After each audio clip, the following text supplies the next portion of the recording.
Bismillahirrahmanirrahim.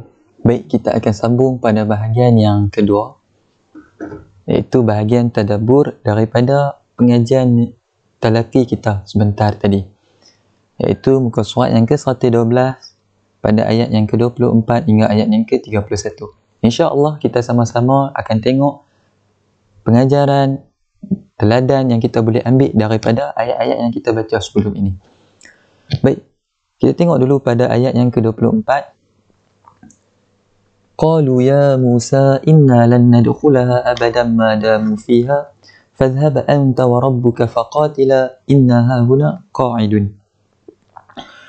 Jadi untuk kita faham ayat ini, ayat yang ke-24 ini, kita kena tengok balik ayat-ayat yang sebelum ini yang dibaca oleh, tak silap saya, dibaca oleh Ustaz Mamdu pada muka surat yang ke-111, menceritakan tentang Nabi Musa. Dia memerintahkan kepada kaumnya Bani Israel untuk masuk ke bumi Baitul Maqdis yang pada hari ini terkenal dengan Palestin, Jerusalem, kan? Untuk masuk ke bumi Palestin. Tetapi berbagai alasan yang diberikan oleh Bani Israel, mereka tak mau masuk. Antara alasan yang mereka bagi, kalau kita tengok dalam ayat yang muka surat yang ke-111, mereka kata apa? Inna fiha qauman jabbarin. Di dalam bumi Baitul Maqdis itu, padanya ada kaum yang gagah perkasa. Dikatakan kaum itu ialah kaum Ad. Jadi mereka tak mau masuk, nak menentang kaum ini. Padahal ini adalah perintah daripada Allah Subhanahu Wa Taala. Kaum Bani Israel walaupun mendapat arahan ini daripada Nabi Musa, yang mana asalnya arahan ini daripada Allah, tetapi melalui perantaraan Nabi Musa, tetapi Bani Israel mereka tak mau dengar cakap. Mereka tak mau masuk, mereka takut. Mereka bimbang akan risiko yang akan timpa diri mereka nanti. Pasal kaum yang ada di dalam sana, dalam Baitul Maqdis itu, ialah kaum yang gagah perkasa, kaum yang hebat. Boleh kita kata di sini ialah mereka ni pengecut lah. Tak mau sahut seruan Allah Subhanahu Wa Taala. Sedangkan di sana, kalau kita tengok, Allah Subhanahu Wa Taala menjanjikan juga dengan kemenangan. Walau bagaimanapun, saya ringkaskan balik cerita yang ada pada muka surat 111. Bukanlah yang dalam 112 yang kita baca hari ni, tapi sebab kena faham dulu sebuah sikit yang ada pada muka surat sebelum ini, sebelum kita tengok ayat yang ke-24 ini. Walau bagaimanapun, di sana ada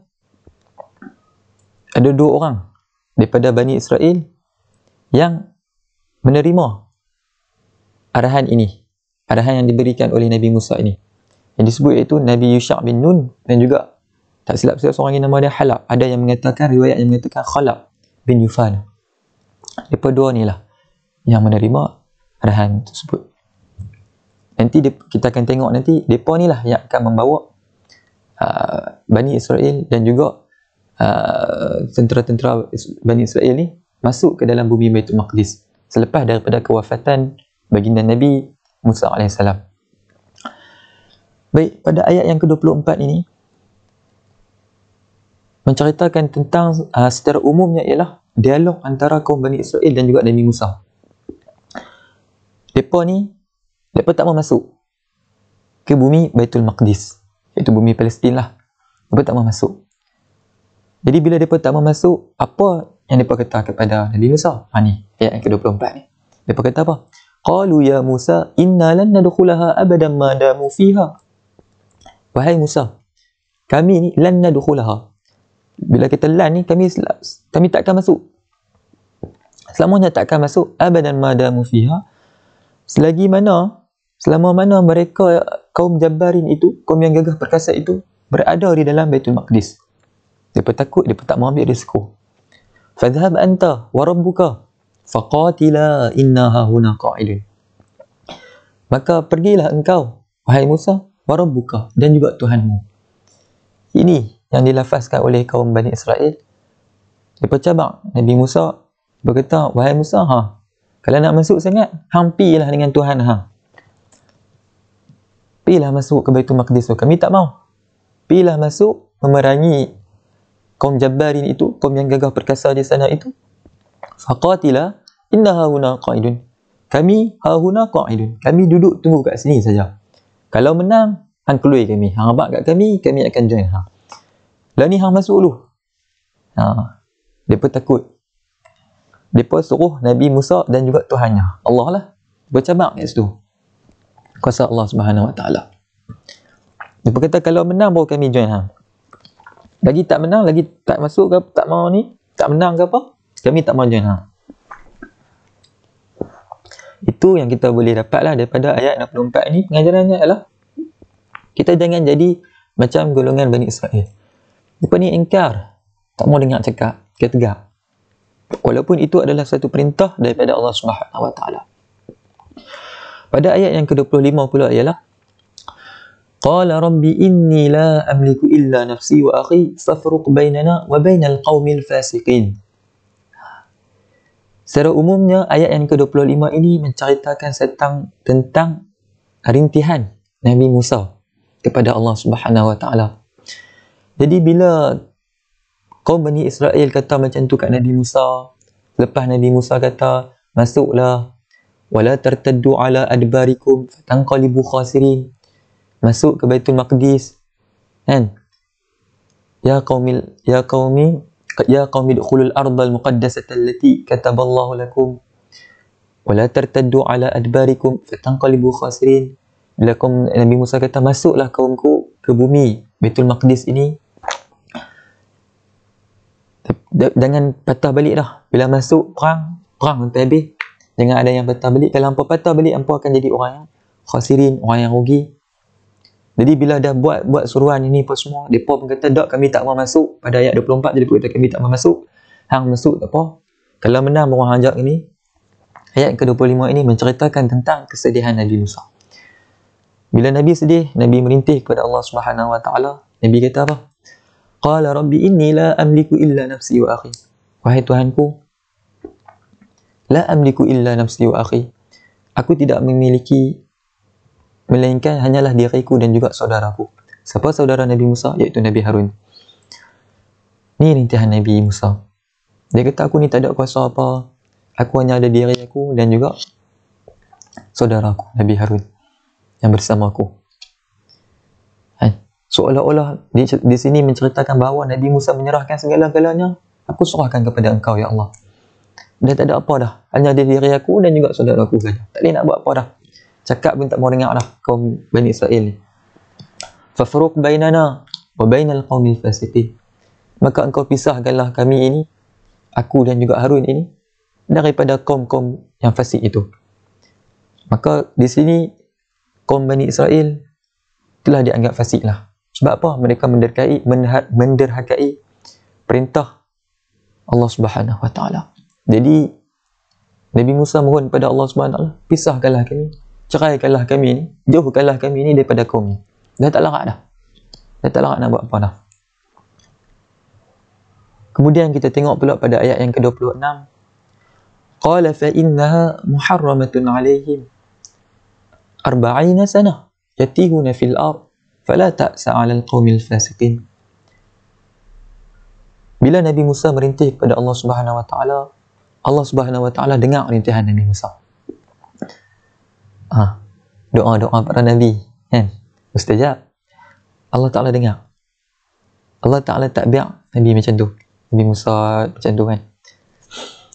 Jadi apa yang Allah Subhanahu Wa Taala buat? Allah Taala kata, fa innaha muharramatun 'alaihim 40 sanah. Maka sesungguhnya aku telah mengharamkan bumi Baitul Maqdis itu ke atas kaum Bani Israel ini selama 40 tahun, 40 sanah. Yatihuna fil ardi. 40 tahun mereka tak boleh masuk menjejakkan kaki ke bumi Baitul Maqdis, Palestin. Kaum Bani Israel. Ini janji Allah Subhanahu Wa Taala. Dan janji ini benar, telah berlaku. Yatihuna fil ard. Dengan cara apa Allah Subhanahu Wa Taala halang mereka daripada memasuki bumi Baitul Maqdis ini? Ialah dengan cara menyesatkan kaum Bani Israel ini di suatu kawasan yang bernama Gunung Sahara, Gurun Sahara, apa nama dia? Padang Pasir Sinai. Di Padang Pasir Sinai. Yang mana Padang Pasir ini terletak di bahagian utara Laut Merah. Sempadan antara Mesir dan juga Israel. Satu kawasan, bila kita sebut Gurun Sahara, padang pasir adalah satu kawasan yang kering kontang. Sangat kering kontang. Tak cukup bekalan air apa semua. Allah Ta'ala sesatkan kaum Bani Israel ini dengan kuasanya di padang pasir Sinai ini. Ada yang menyebutnya di padang Tih ini. Okay. Jadi bila mereka sesat selama 40 tahun, mereka pun mestilah orang yang sesat dia akan cuba mencari jalan keluar. Pada ayat yatiruna fil ardi menceritakan keadaan orang kaum Bani Israel ini yang kebingungan duk mencari jalan keluar ni. Macam mana kita nak keluar daripada kesesatan di padang pasir Sinai ni? Orang kata apa? Mereka ni pimai-pimai tang tu ke? Mereka berjalan-jalan pi, mereka ingat dah keluar lah, dah nak keluar daripada kesesatan lah. Tapi tengok lah, ni tempat kita duk mula jalan tadi. Pi tang tu macam tu, pi tang ni pun macam ni. Duk ulang benda sama. Kuasa Allah Subhanahu Wa Taala. Fala ta'sa 'alal qaumil fasiqin. Sehingga kan diceritakan juga Nabi Musa dan juga Nabi Harun juga bersama dengan kaum Bani Israel ini juga sesat di sana sehingga dia wafat. Dan Nabi Musa sebelum akhir hidup dia minta kepada Allah Subhanahu Wa Taala mudah-mudahan dia diwafatkan dekat dengan Baitul Maqdis, dan Allah perkenankan doa dia. Kalau kita tengok doa sebelum ni kan, Nabi Musa minta apa? Fafruq bainana wa bainal qaumil fasiqin. Pisahkanlah aku dan juga saudaraku daripada kaum ini. Allah Ta'ala perkenankan doa Nabi Musa. Walaupun dia tersesat di padang pasir Sinai, tapi dia tidak benda Nabi Musa ni Nabi Allah. Allah Ta'ala lindung. Dia tak rasa susah macam mana kaum Bani Israel yang lain rasa susah. Tersesat ni bukan benda main-main. Kita tengok pula pada ayat yang ke-27. Watlu alaihim naba'a bani Adam bil haqqi idh qarraba qurbanan fatuqbila min ahadihima wa lam yutaqabbal min al-akhar qala la aqtulannak. Okey, habis dah cerita Nabi Musa dan juga kaumnya Bani Israel. Hari ni kita tengok cerita-cerita saja. Sejarah kan. Kita tengok balik riwayat-riwayat cerita yang ada dalam Al-Quran. Kisah-kisah para Nabi. Pada ayat yang ke-27 ini, kita akan tengok cerita anak Nabi Adam, iaitu Habil dan juga Qabil. Watlu alaihim, Allah Subhanahu Wa Taala perintahkan kepada Nabi Muhammad SAW untuk ceritakan, bacakan alaihim, iaitu kepada kaum musyrikin Mekah, tentang suatu cerita. Cerita pasal apa? Iaitu tentang cerita naba'a bani Adam bil haqqi. Cerita dua anak Nabi Adam, iaitu Habil dan Qabil bil haqq, dengan cerita yang benar, bukan cerita yang tukar tambah. Cerita yang asal dia macam mana? Ni yang cerita pasal Habil dan Qabil ni, satu cerita yang masyhur lah, bukan saja di tempat kita, bahkan di seluruh pelosok dunia. Cerita Habil dan Qabil ni, dia cukup bukan cerita dongeng ni, cerita betul. Jadi Allah perintahkan kepada Nabi Muhammad untuk ceritakan perkara sebenar tentang cerita Habil dan Qabil ni. Jadi panjanglah cerita Habil dan Qabil ni kalau saya nak cerita keseluruhannya. Tapi boleh ikut saya ceritakan sabar sikit yang apa yang saya tahu melalui pembacaan saya apa semua tentang cerita Habil dan Qabil ni. Baik, cerita Habil dan Qabil ni kita kena tengok dia menceritakan tentang, sebenarnya lah, menceritakan tentang sejarah perkembangan awal manusia kita ni dulu. Menolaklah semua teori Charles Darwin lah apa semua yang kata kita ni daripada buruk lepas tu jadi manusia berkembang menjadi manusia baru. Itu semua kaut marut saja. Bila kita perhatikan pada cerita ayat yang ke-27 ni, kita akan tahu, oh inilah sejarah-sejarah kita. Menarik cerita Habil dan Qabil ni. Jadi cerita dia macam ni lah. Kena cerita juga sikit kan. Nabi Adam diputuskan bersama dengannya ialah Hawa. Jadi Nabi Adam kahwin dengan Hawa. Hawa ini Allah Subhanahu Wa Taala takdirkan kepadanya. Hawa setiap kali dia beranak, maka dia akan beranak berpasangan. Maksudnya sekali beranak dua. Laki, seorang perempuan. Seorang laki, seorang perempuan. Daripada mungkinlah hikmahnya Allah, daripada situlah hikmahnya orang kata apa? Proses perkembangan pembiakan manusia tu. Hawa bila dia sekali dia beranak akan keluar daripada perut dia, rahim dia itu anak lelaki dan juga anak perempuan. Pair lah. Macam tu. Ketika itu. Bagaimana yang tu Allah Subhanahu Wa Taala uruskanlah. Akal kita mungkin tak mampu fikir. Tapi inilah kebenaran yang disebut dalam Al-Quran. Jadi ditakdirkan Hawa ni dia beranak, dapatlah seorang anak yang bernama Habil, yang mana juga bersamanya seorang perempuan yang bernama Labuda. Tapi sebelum Habil dan juga Labuda ini keluar beranak, Nabi Adam dan juga Hawa ada lagi seorang anak, seorang pasangan kembar anak yang keluar, iaitu Qabil dan juga Allahumma salli ala Muhammad Iqlimah. Qabil Iqlimah. Qabil lelaki, Iqlimah perempuan. Nak dipendekkan cerita lagi, Nabi Adam dia terima arahan daripada Allah Subhanahu Wa Taala untuk perintahkan kepada anak-anak dia ni kahwin silang. Habil yang beranak mai sekali dengan Labuda ini, Qabil yang beranak mai sekali dengan Iqlimah, mereka kena kahwin silang. Jadinya Habil akan kahwin dengan Iqlimah, Qabil akan kahwin dengan Labuda. Jadi silang pangkah macam tu. Jadi Habil ni dia seorang budak yang bagus, budak baik. Dia taat kepada perintah ayah dia, yang mana dia tahu perintah tu bukan ayah dia saja-saja nak buat perintah tu. Itu adalah perintah daripada Allah Subhanahu Wa Taala. Adapun Qabil ni si abang, Habil adalah si adik. Qabil ni dia ada satu perangai yang dia nak menang ke dia. Dia kata dia nak menikah dengan Iqlimah. Dia tak mau menikah dengan Labuda ni sebab diceritakan dalam riwayat Labuda ni dia kurang segak sikit nak berbanding dengan Iqlimah. Iqlimah ni dia segak. Punca daripada sini Qabil tak mau. Qabil kata mau tak mau aku nak kahwin juga dengan Iqlimah. Tak mau kahwin dengan Labuda. Nabi Adam kata tak boleh lah. Masa hang keluar sekali dengan Iqlimah, Allah Ta'ala suruh kahwin silang ni.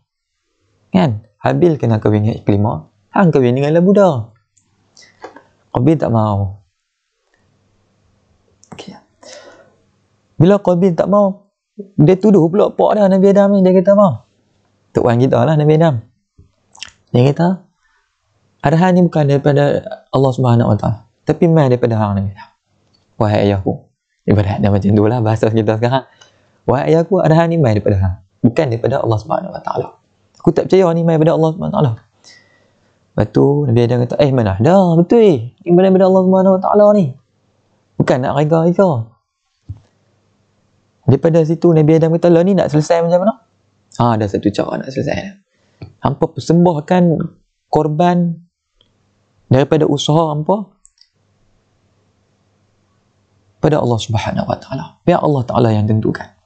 Macam mana Allah Taala nak tentukan, diceritakan. Nabi Adam kata, andai kata korban itu diterima oleh Allah Subhanahu Wa Taala, Allah Subhanahu Wa Taala akan ambil korban itu melalui sinaran cahaya yang putih. Api putih akan ambil korban itu buat naik ke langit. Namun andai kata ianya tidak diterima oleh Allah Subhanahu Wa Taala, maka korban itu akan dimakan oleh burung-burung yang berterbangan ke alam semesta ni. Jadi Habil dan Qabil pun dia terima suruhan ni. Dia kata tak apa, kita buat korban. Dan Habil ini, si adik ni, dia ni ra'i al-ghanam lah. Macam mana kita nak kata? Seorang pengembala kambing. Jadi dia ada kibas apa semua. Bila dia tahu kata dia nak persembahkan korban dia ni kepada Allah Subhanahu Wa Taala, maka dia persembahkan binatang yang terbaik yang ada di sisi dia, itu kibas. Qabil pula dia ni, si abang ni, dia ni adalah seorang petani. Jadi dia ada gandum, jadi dia nak korbankan apa daripada apa yang dia usahakan tu, dia korbankan gandum pun dia ada gerik-gerik dia, macam beras lah kita makan kan, ada gerik-gerik dia, gerik beras mati apa semua kan, ada cap-cap dia apa semua. Macam tu juga dengan gandum. Tapi si Qabil ni kata, aku tak kisah pun Allah Ta'ala nak terima tak terima korban aku, lah ni aku letak je gandum yang grade apa tau, bukan grade A lah, grade C ke apa, grade D macam tu, tak tahu lah waktu tu, zaman tu berbuah, dan ditakdirkan oleh Allah Subhanahu Wa Taala, Allah Ta'ala terima korban Habil ni. Habil ni dia buat pasal apa? Dia bagi kibas yang grade A pasal dia nak sembah pada Allah Ta'ala, nak tunjukkan ketaatan dia kepada Allah Subhanahu Wa Taala. Jadi dia buat yang terbaik sebagai lambang ibadah dia. Qabil ni dia buat alai-balai pasal nu dia duk taram, dia nak dekat Ikrimah kan, tujuan dia. Allah Ta'ala nak terima tak terima tu bukan urusan dia. Yang penting dia nak dapat Ikrimah. Tu cerita dia, ringkas dia. Jadi bila jadi keadaan yang macam tu, kita balik kepada ayat 27. Watlu alaihim naba abnai adam bil haqqi. Allah Ta'ala perintahkan Nabi Muhammad cerita sebenar cerita Habil dan Qabil ni. Idh qarraba qurbanan, tak kala mana mereka mempersembahkan korban mereka itu, fatuqbila min ahadima, maka diterima korban salah seorang daripada mereka itu, iaitu korban Habil. Korban Qabil tidak diterima. Walam yutaqabbal min al-akhar, iaitu korban Qabil itu tidak diterima. Qala la aqtulanna. Bila korban Habil diterima, korban Qabil tidak diterima, Qabil kata kat Habil, kat adik dia, aku akan bunuh hang. Pasti aku akan bunuh hang. La aqtulanna. Mesti aku akan bunuh hang. Dia cakap macam tu dekat Habil. Habil kata apa? Qala innama yataqabbalu Allahu minal muttaqin. Hanya sahaja Allah Subhanahu Wa Taala menerima korban daripada orang-orang yang bertakwa. Dan bagi tazkirah dekat Qabil. Dia kata, keikhlasan. Allah Ta'ala menilai keikhlasan di sini.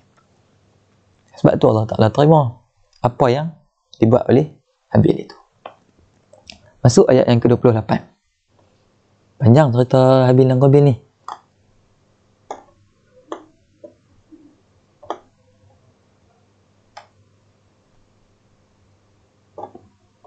Okay, kita tengok ayat yang ke-28. Ni, bismillah. La in basatta ilayya yadaka litaqtulani ma ana bibasit yadi ilayka liaqtulak inni akhafu Allah rabbal alamin. Ni dialog Habil kepada Qabil.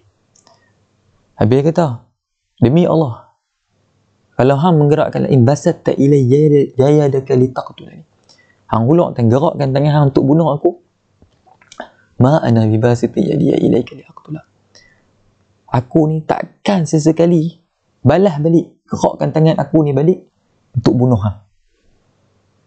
Ni kata Habil pada Qabil, hang nak bunuh aku tak bunuh, tapi aku takkan balas balik. Bunuh hang lah nak bunuh, tapi aku takkan balas balik. Pasal apa? Inni akhafullah rabbal alamin. Pasal aku takut kepada Allah Subhanahu Wa Taala, yang mana Allah Subhanahu Wa Taala itu Tuhan sekalian alam. Macam ni cerita dah. Hang nak bunuh tak apa. Habil kata, aku takkan bunuh hang pasal aku takut dengan Allah Subhanahu Wa Taala. Ayat yang ke-29. Habil ni pun pandai berbicara. Bagus dia ni. Ayat ke-9, Nabil kata apa lagi? Inni uridu an tabu'a bi ithmi wa ithmika fatakuna min ashabin nar wa dhalika jazaa'uz zalimin. Aku ingin nak bawa ni, aku nak hang bawa dosa aku dan juga dosa hang, bi ithmi wa ithmika. Pasal apa? Bila hang bunuh aku, hang berdosa. Betul kan? Aku nak hang bawa dosa aku. Bila aku dibunuh orang yang dibunuh tu juga, di pahala dia tu, dosa dia tu akan dibawa oleh pembunuh tu. Wa ithmika, dosa hang tu, fatakuna min ashabin. Disebabkan dosa hang tu, dua dosa yang hang buat tu, fatakuna min ashabin nar, akan menjadi di kalangan ahli neraka. Ashabin nar, ahli neraka. Fadzalika jazaa'uz zalim. Dan begitulah, sedemikianlah balasan bagi orang-orang yang zalim. Macam tu. Yang kita tak apa. Fatawwa'at lahu nafsuhu qatla akhihi faqatalahu fa asbaha min al-khasirin. Walau bagaimanapun dah bagi tazkirah dah dekat Habil, dekat Qabil ni, dia tak mau dengar cakap juga. Dia ketegang kok. Dia bulatkan hati dan dia nekatkan azam dia tetap nak bunuh. Tu yang disebut pada ayat 30 tu. Qatla akhihi faqatalahu. Dia bunuh juga adik dia ni, Habil ni. Fa asbaha minal khasirin. Maka dia menjadi orang-orang yang di kalangan orang yang rugi. Bila dia bunuh, dia pun manusia. Baik satu masa dia rasa dia insaf. Dia rasa dia menyesal dengan apa yang dia buat. Dia kata, awak lah benda ni. Benda boleh settle. Tapi aku dah pergi bunuh pula saudara aku. Adik aku sendiri ni. Adik kandung aku ni. Habis ni. Dia mai, lagu rasa nak menyesal. Yang tu disebut pada fa'asbaha minal khasirin. Bila dia bunuh, timbul persoalan. Jenazah mayat Habil tu nak buat macam mana lah ni? Pasal Habil telah menjadi orang pertama di atas dunia ni, Bani Adam yang dibunuh. Manusia yang pertama yang dibunuh di atas dunia adalah Habil lah. Cerita ni zaman dulu ni, cerita zaman kita kembali balik kepada sejarah kita ni. Orang pertama yang dibunuh adalah Habil. Pada ayat yang ke-31 ni menceritakan bagaimana nak uruskan jenazah Habil ni. فَبَعَثَ اللَّهُ غُرَابًا يَبْحَثُ فِي الْأَرْضِ لِيُرِيَهُ كَيْفَ يُوَارِي سَوْءَةَ أَخِيهِ قَالَ يَا وَيْلَتَا أَعَجَزْتُ أَنْ أَكُونَ مِثْلَ هَذَا الْغُرَابِ فَأُوَارِيَ سَوْءَةَ أَخِي فَأَصْبَحَ مِنَ النَّادِمِينَ. Lalu Allah Subhanahu Wa Taala, Allah ni dia Maha Penyayang, Maha Pengasih. Marah macam mana pun dekat hamba dia, tapi pintu kemaafan Allah Subhanahu Wa Taala ni sangatlah. Allah Ta'ala bagi peluang. Allah Ta'ala bagi petunjuk kepada Qabil ni macam mana. Allah Ta'ala utuskan kepada Qabil ini ghurab, burung gagak. Yabhathu fil ardi liyuriyahu kaifa yuwari sawata akhi. Ta'ala utuskan burung gagak ni ditakdirkan. Burung gagak ini tengah duk berkeli dengan kawan dia hak sekok lagi. Ini bukan cerita saya reka-reka ni. Ayat 31 dia cerita. Berkeli dengan kawan dia sekok. Lalu kawan dia berkeli bergaduh lagu mana tak tahu. Sekok mati. Bila sekok mati, peristiwa ini telah dilihat oleh Qabil. Dia perhati tengok. Mati. Lepas itu, burung tu mati. Sekok lagi kawan dia ni, bergaduh ni, berkeli ni. Guna paruh, guna kuku dia, duk gali tanah. Lepas tu dia tarik guna paruh dia tu. Pikambui kawan dia hak sekok lagi mati. Jadi bila Qabil ni dia duk perhati tengok, dia kata, pasal apa aku tak boleh buat macam burung gagak tu? Hina lah aku ni.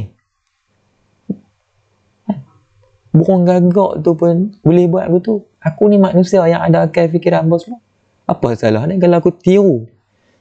Aku buat macam mana burung gagak tu tanam kawan dia tu. Daripada situlah dia main idea kepada Qabil ni untuk tanam Habil ni. Jadi dia gali tanah, lalu dia kebumikan mayat Habil ni. Menarik noh cerita ni. Fa asbaha minan nadimin. Lalu jadilah si abang ni, Qabil ni, di kalangan orang-orang yang menyesal. Dia lagu fikir, lagu tak kena, dia kata, aku dah bunuh ni adik aku Habil. Waktu tu Nabi Adam tak ada. Dia pergi ke satu tempat ketika itu. Diceritakan dalam riwayat Nabi Adam tak ada ketika itu. Tapi berlaku peristiwa ni waktu tu, dan si Qabil ni dia rasa sebuah salah. Dia rasa dia tak boleh nak duduk lah. Dia bunuh orang ni, dia bunuh adik dia. Nanti dia takut bila pak dia balik mai tanya, di mana adik hang ni, Habil ni. Jadi dia tak boleh. Dia tak boleh nak duduk apa semua. Tapi bersama dia juga ketika itu Iklimah. Nanti di muka surat yang ke-113, insya-Allah akan diceritakan oleh ustaz yang nak main lepas ni. Apa yang si Qabil dan juga Iklimah, dia bawa Iklimah pergi ke satu tempat di Yaman. Nanti kena tengok sambungan daripada cerita ni. Di muka surat yang 113, insya-Allah diceritakan apa yang akan berlaku pada si Qabil dan juga Iklimah ni. Bila dia mai rasa nak bertaubat, nanti akan mai bisikan-bisikan iblis yang waktu tu akan mengganggu jiwa si Qabil ni.